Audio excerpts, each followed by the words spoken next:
Hey everybody, it's Brad here, Wild Boys Brewery Pookanc channel.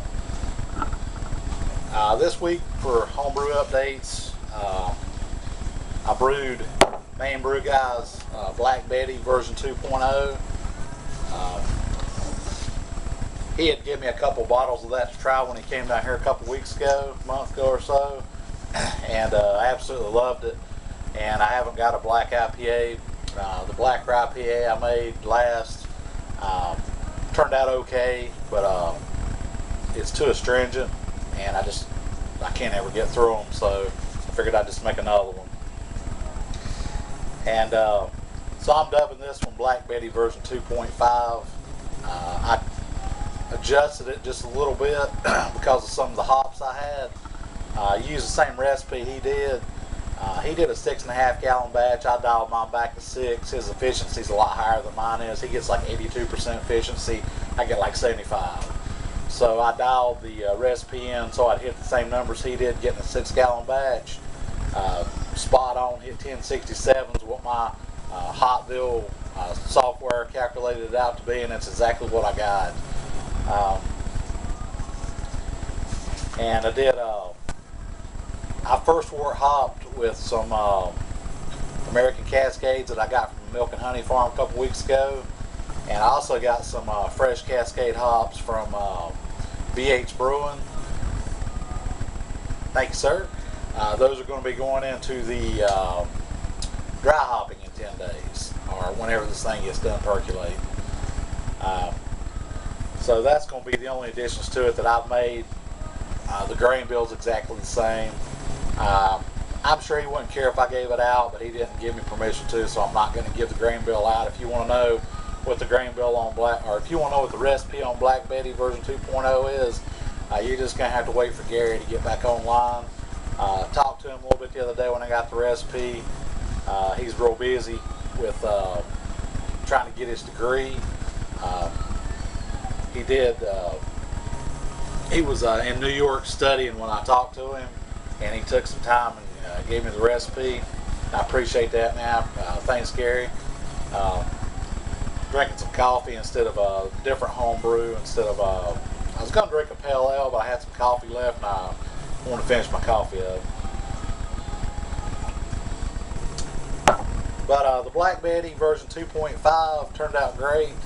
I hit all my numbers. It's back there percolating. I got some footage of that. I'll go ahead and cut to that and show you. I didn't show very much of the Brewday. I just didn't really have time to fool with it. I had a lot else going on. I transferred the Pookanc Pale Ale into, or not the Pookanc Pale Ale. That one finished, and I'm drinking it, and it's awesome. The Bell International IPA, I transferred that one to secondary yesterday, and then I also did a Brewday with the Black IPA version, the Black Betty version 2.5. So I'll go ahead and show you some footage of that now. Okay, doing my, actually this is Mainebrewguy's recipe. I just altered it a little bit, and I'm getting ready to, this is like the 6th liter that I've ran through, and you can see right there it's nice and clear. I'm going to shut this off and pour this over the sparge apparatus. Nice tin I've modified so I can just keep reusing it, and then I'll be right back. Alright, I've been using tin foil, and I just bought a roaster pan. This is one of those, it's got like little arms on it and everything, so it works out good. You can see poke some holes in it with a metal skewer. I got Gary's Black Betty version 2.0 recipe. Got it running nice and clear. Collecting my first runnings here, and I'm just gonna modify it just a little bit because I had some fresh hops, and I'm going to do first wort hopping with these 3/4 ounces of Cascade that I got from the Milk and Honey Farm. So it won't be spot on with his recipe. It'll be a little more bitter, but bloop, there you go. And that's first wort hopping with 3/4 ounces of Cascade, and then I'm going to use his recipe on the rest of it. And I'm also, I've got leaf hops from Jeff over at Jake CPU Nut. I'm going to use it for Simcoe when I dry hop. But right now I'm just getting ready to sparge out. I've collected, this is my first run-ins here, and then once I get this on there, I'll throw it on the stove in the pot over there and get it up to a boil, and then start doing my other hop drops. Now I gotta just watch this and wait till the grain bed drops down.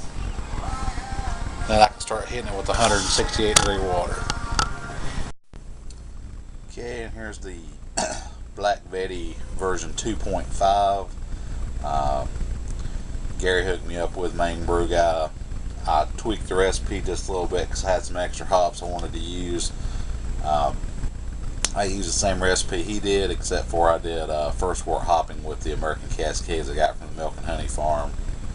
And this is the next day. I don't know if you can hear it or not, the growler is bubbling.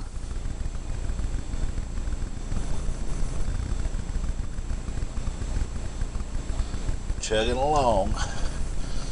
I had to put some foil over top of the growler there. The star sand was wanting to bubble up out of it. I've only got like 2 inches of star sand in the bottom of it, and it was bubbling up. And this is the Luscious International IPA with all the New Zealand, Australian, and Japanese hops in it. I transferred that yesterday. Sitting on an ounce of Sriracha, Smartike, and Pacific Jade is the green goodness floating on the top and swirling throughout, and it's sitting at a 70 degrees. And then behind it is the you've already seen this if you've watched the previous video, the Russian Imperial Stout, the Tsar's Revenge, on the oak chips, vanilla beans, and rum and bourbon. And this will be on the I'm going to dry hop this for 10 days, and then I'll be bottling it. So about 24 days we'll be checking it out. So a little less than a month, a little more than 3 weeks. And that's pretty much what we got going on back here in the brew room.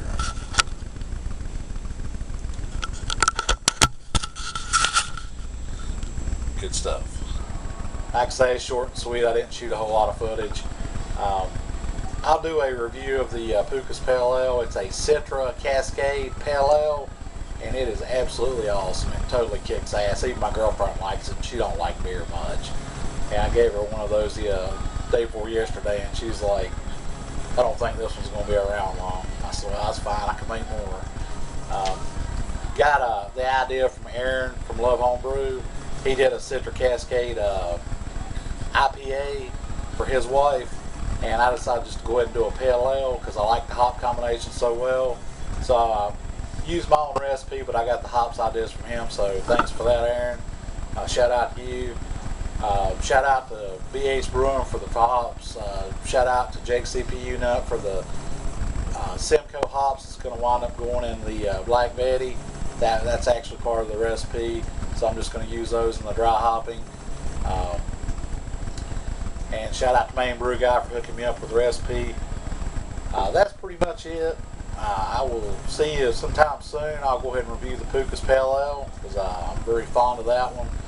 And I will put the recipe up for that, so if you want to give it a shot, you can. I hope everybody's having a good week. I will see you soon. Cheers, and happy Homebrew Wednesday.